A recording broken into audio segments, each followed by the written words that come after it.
दोस्तों 2025 बिहार विधानसभा चुनाव के लिए तमाम पार्टियों ने अपनी कमर कस ली है। देखिए, ऐसे में जनसुराज के संस्थापक प्रशांत किशोर एवं रणनीतिकार भी उनको कहा जाता है। प्रशांत किशोर ने एक मास्टर प्लान बनाया है। देखिए, प्रशांत किशोर की पार्टी ने पहले एक दलित चेहरा को अपना प्रदेश अध्यक्ष बनाया और अब राष्ट्रीय नेतृत्व जो है वह एक राजपूत चेहरे के हाथ में देने जा रही है। यानी राष्ट्रीय अध्यक्ष जो जनसुराज का होगा वह एक राजपूत चेहरा होगा।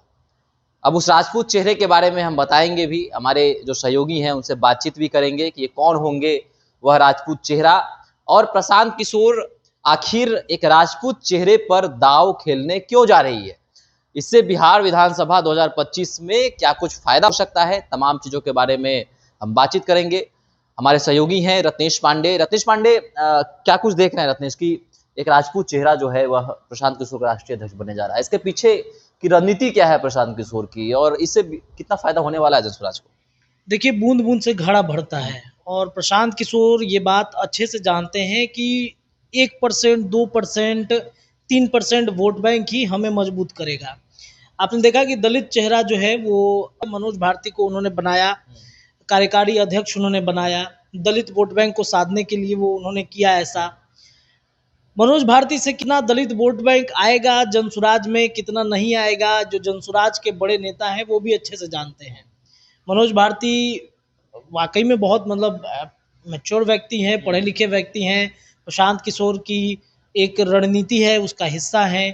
प्रशांत किशोर जानते हैं कि कुछ जो वोट बैंक जिनको भारतीय जनता पार्टी कभी अपना वोट बैंक मानती थी और बीजेपी को लगता था या एनडीए गठबंधन को ऐसा लगता था कि वो वोट बैंक हमारा कोर वोट बैंक है, वो वोट बैंक चाहे कुछ भी हो जाए हमसे छिटक नहीं सकती है। सवर्णों में आप देखिएगा ब्राह्मण, राजपूत, भूमिहार और इसके अलावा जो मुसलमानों में जो स्वर्ण है वो जो है वो भारतीय जनता पार्टी के साथ, एनडीए गठबंधन के साथ वो हमेशा से रहे हैं। लेकिन अब जो है परिस्थितियां बदली हैं। 2024 लोकसभा चुनाव के दौरान हमें देखने को मिला कि राजपूत वोट बैंक कितना भारतीय जनता पार्टी को डैमेज किया है। आपने देखा कि शाहाबाद की सीटें राजपूत वोट बैंक और शाहाबाद की सीट पर जो राजपूतों के बड़े बड़े धुरंधर थे उनका किला जो है वो ध्वस्त हो गया।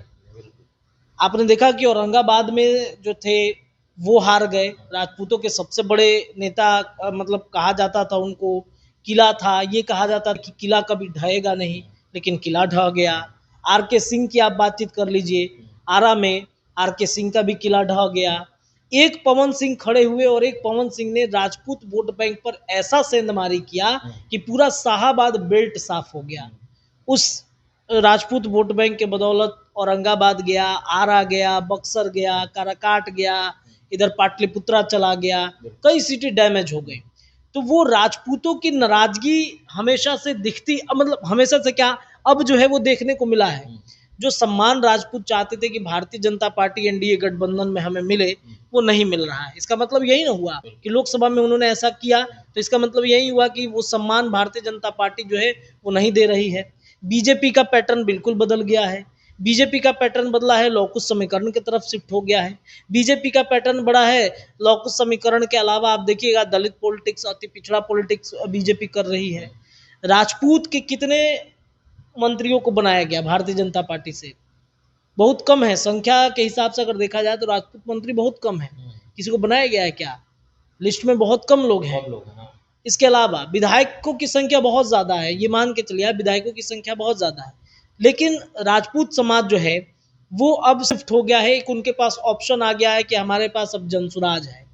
तो अब जो पप्पू सिंह की बातचीत चल रही है, पूर्व में सांसद रहे हैं, पप्पू सिंह के ऊपर में एक आरोप लगते रहा है कि जिस प्रशांत किशोर जिस आवास में रहते हैं वो पप्पू सिंह का, माफ कीजिएगा, जो उनका कार्यालय बनाया गया है पाटलिपुत्रा में वो पप्पू सिंह का दिया हुआ है, फंडिंग पप्पू सिंह का रहता है। जो वैनिटी वैन की चर्चा हो रही थी, जो गांधी मैदान में प्रशांत किशोर बीपीएससी प्रोटेस्ट के दौरान जो वैनिटी वैन में घूम रहे थे, जिसको लेकर विवाद हुआ था, वो भी पप्पू सिंह का दिया हुआ है। अब पप्पू सिंह कौन है ये थोड़ा सा जान लेने की बेहद जरूरत है कि पप्पू सिंह 2 बार 2004 से 2014 तक सांसद रहे हैं।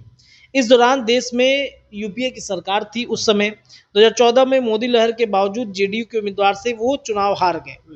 19 में बीजेपी और जदयू का लोकसभा में गठबंधन हुआ तो पप्पू सिंह बीजेपी छोड़कर कांग्रेस में शामिल हो गए।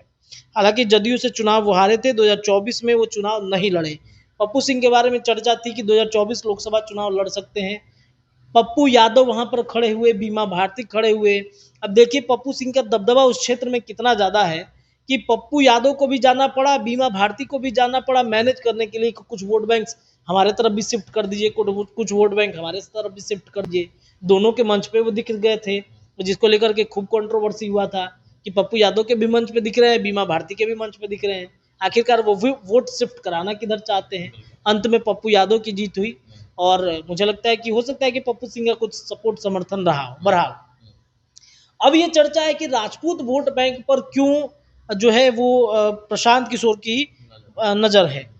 बिहार में राजपूतों की आबादी की अगर बातचीत करें तो 45,10,733 के तकरीबन में है, यानी कि कुल मिलाकर 3.45%, यानी कि कुल 4% लोग कहते हैं। मतलब एक जातीय जनगणना जो हुआ उसमें ये कहा गया कि 4% जो है उनका वो है, लेकिन राजपूत इसे मानते नहीं। वो कहते हैं कि 4% से ज्यादा है, 5% हमारा आबादी है।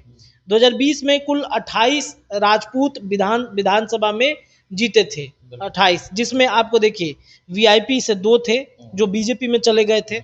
इसके अलावा जदयू ने 7 राजपूतों को टिकट दिया था, जिसमें से 1 राजपूत जीते। निर्दलीय एक सुमित सिंह का नाम आता है सामने राजपूत नेता में। बीजेपी में राजपूतों की संख्या ज्यादा है, ज्यादा विधायक उन्होंने जीता है। और वहीं 2024 लोकसभा चुनाव में अगर देखा जाए तो बीजेपी के 3 हैं, जदयू के 1 हैं, एलजेपी के 1 हैं और इसके राजद से 1 है। बीजेपी में 3 राजपूत सांसद हैं, जदयू में 1 राजपूत सांसद है, लोजपा में 1 है और आरजेडी से भी 1। वहीं जो मैं बक्सर की सीट बात कर रहा था सुधाकर सिंह की, वो है। तो अब ये देखिए क्या है कि राजपूत पूरा शाहाबाद क्षेत्र जो है वो साफ कर दिया। तो प्रशांत किशोर ये जानते हैं कि राजपूतों के पास एक ऑप्शन हमारा है। अगर हम अलग दल हैं, राजपूतों को अगर हम सम्मान दें, राजपूतों के बारे में अगर हम ज़्यादा से ज़्यादा बात करें, उनके हक की बातचीत करें, तो वो 4-5% वोट तो हमारी तरफ फिक्स रहेगा ना। और वही मैंने शुरू में कहा कि बूंद बूंद से घड़ा बढ़ता है। 5% वोट अगर अपनी तरफ प्रशांत को शिफ्ट करा पाए तो 5% ही डैमेज कर सकता है एनडीए गठबंधन को, 5% ही डैमेज कर सकता है आप देखेंगे महागठबंधन को। तो ये इस रणनीति पर प्रशांत किशोर काम कर रहे हैं और पप्पू सिंह को बुलाकर, हालांकि देखिए कहने वाले तो ये भी कहेंगे कि प्रशांत किशोर जो है वो फूके हुए कारतूसों को बुलाकर एकजुट कर रहे हैं। आरसीपी सिंह को उन्होंने बुला लिया, इसके अलावा कई जो हैं दिग्गज नेता को बुलाना चाह रहे हैं। वो नेता जो कभी नीतीश के करीबी हुआ करते थे लेकिन आज उनका जनाधार बिल्कुल समाप्ति की तरफ जा रहा है, लेकिन उनको नया जीवन दान प्रशांत किशोर की तरफ से दिया जा रहा है। आरसीपी सिंह आए हैं। इसके अलावा आरसीपी सिंह ने कल एक बात कही थी कि कई ऐसे नेता हैं, जेडीयू के बड़े नेता हैं जो हमारे तरफ आना चाहते हैं, आने वाले वक्त में, आने वाले समय में आप देखिएगा कि हमारे तरफ वो रहेंगे। तो वो अगर मान के चलिए फूके हुए कारतूसों को ही अगर एकजुट करके एक बड़ा कारतूस तैयार कर दिया जाए तो क्या बड़ा फायर नहीं कर सकता है, बड़ा बम तैयार नहीं कर सकता है। तो प्रशांत किशोर को ऐसा लगता है कि शायद हमें पप्पू सिंह को बुलाने से, राष्ट्रीय अध्यक्ष बनाने से एक बड़ा फायदा हो सकता है। 5% वोट पप्पू सिंह अपने तरफ ट्रांसफर कर सकते हैं। 5% वोट करे ना करे, लेकिन कुछ विधानसभा सीट पर पप्पू सिंह तो जिता सकते हैं।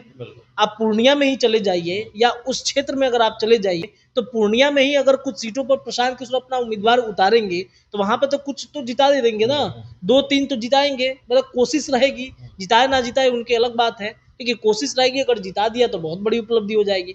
अगर वहां जीत गए तो समझिए बिहार के कुछ हिस्सों में भी प्रशांत किशोर जिता सकते हैं। अपनी रणनीति पर वो काम करें और इस वजह से पप्पू सिंह को बुलाया जा रहा है, राष्ट्रीय अध्यक्ष बनाया जाएगा और आज शाम में मुझे लगता है कि सब कुछ डिक्लेयर हो जाएगा और इस वजह से प्रेस कॉन्फ्रेंस भी बुलाया गया है। दलित राजपूत का समन्वय तो हो गया, अब जातीय गुलबंदी की बात की जाए तो मुख्यमंत्री का चेहरा कौन से जाति से हो सकता है? कौन ऐसा जाति होगा जिसका जनसुराज उसको अपना मुख्यमंत्री का चेहरा घोषित करेगी? आरसीपी सिंह का वो जाति होगा या फिर यादव जाति से कोई जनसुराज में मुख्यमंत्री का चेहरा बन सकता है? देखिए बहुत ही अच्छा प्रश्न है कि मुख्यमंत्री प्रशांत किशोर की तरफ से कौन बनेगा। अभी तक तो हम ये सुनते आ रहे हैं कि प्रशांत किशोर ही मुख्यमंत्री बनेंगे। हालांकि उन्होंने अपने मुंह से नहीं कहा है, लेकिन उनके कार्यकर्ता, उनके तमाम जो चाहने वाले हैं बिहार का भविष्य, वो कहते हैं कि मुख्यमंत्री जो हैं वही होंगे, प्रशांत किशोर ही होंगे। लेकिन ये बहुत मुश्किल है।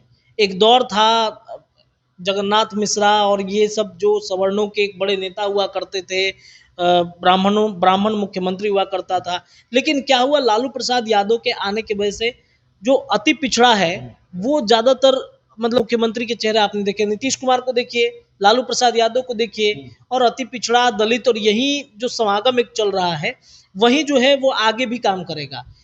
यादवों का दौर आ गया, कुर्मी का दौर आ गया, अब दौर कुशवाहा का चल रहा है। अब देखिए, कुशवाहा वोट बैंक को साधने के लिए भारतीय जनता पार्टी भी लगी हुई है। सम्राट चौधरी को मुख्यमंत्री बना दिया, इसके अलावा उपेंद्र कुशवाहा को अपने साथ वो रखी हुई है। कुशवाहा, अब देखिए, यादव, कुर्मी, अब कुशवाहा की बारी है। प्रशांत किशोर किसे बनाएंगे या खुद बनेंगे, ये आने वाला वक्त बताएगा। लेकिन प्रशांत किशोर अगर खुद कह रहे हैं कि हम मुख्यमंत्री बनेंगे, तो उनके चेहरे पर हो सकता है कि कुछ जातियां वोट ना करें, सवर्ण लॉबी वोट कर देगा, लेकिन जो 38% अति पिछड़ा है, या इसके अलावा 14 से 17% के बीच में यादव वोट बैंक है, या इसके अलावा मुसलमान वोट बैंक है, क्या वो प्रशांत किशोर को वोट करेगी? क्या वो प्रशांत किशोर को वोट देंगे? ये एक अपने आप में बहुत बड़ा चैलेंजिंग है। और 35% वोट बैंक को ही साधने के लिए प्रशांत किशोर को सारा रणनीति, सारा कुछ करना होगा। और इस वजह से मुझे लगता है कि कुछ रणनीति पर वो काम करेंगे। हो सकता है कि किसी और को ना बनाकर, जैसे हो सकता है कि जैसे आपने देखा हो कि बैरो खिलाड़ी के तौर पर किसी को खड़ा कर दिया, सारा काम खुद कर रहे हैं, ऐसा वो प्रशांत किशोर करें। क्या करेंगे ये आने वाला वक्त बताएगा। चलिए, तो जनसुराज के राष्ट्रीय अध्यक्ष के तौर पे पप्पू सिंह आज शपथ ले सकते हैं, और पप्पू सिंह के बारे में चर्चा है, राजपूत चेहरा है, और प्रशांत किशोर की रणनीति आखिर क्या कहती है, और क्या राजपूत सच में अब जनसुराज के साथ जाना चाहते हैं, सबसे बड़ा सवाल है। आप भी हमारे साथ कमेंट सेक्शन में अपनी राय रख सकते हैं। धन्यवाद।